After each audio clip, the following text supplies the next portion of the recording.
Kei roto tētahi pirihimana I te hohi pera o Miromoa, whai muri ho I te pupuhitanga ona I te ata pongi nei I te rohe o Papa Toetoe. Hea I ki ngā kōrero he pirihimana hou ia, I puta mai ia I tōna waka ki te hihira atu I tētahi atu waka, me ara wāke ka pūhia tōna tuke me tōna waiwai.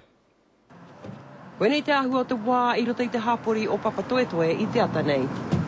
E rua nā pirihimana e kōtui haere ana I te huarahi o Buckingham, ka tū ki te mātiro tata I tētahi waka e ke kimo mai ana nā raiti. They were there to check on a suspicious vehicle. Whilst checking the environs around that vehicle, the officer was fired at from the darkness. Kua te kaumā waru no te pakeke o te pirihimana e tahuri nei nā kaimahi waka tūroro. Ki te whakatika, ko tahi tau noa mai tōna putanga mai I te kāreti pirihimana. He suffered severe blood loss.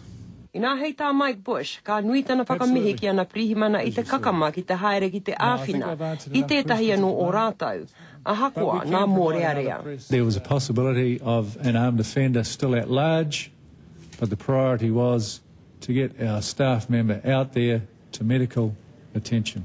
Assistance in the way of armed detectives and constables arrived shortly thereafter and went into the scene to recover the officer and get him to safety and an ambulance. Mo te hapori, he ahua whakamataku mō rātau. We woke up with the sound of the bullets and the people shouting, and then we peeped through the window, we saw the policemen running on the road and shouting, and then later on we saw the policemen lying on the ground with the guns ready.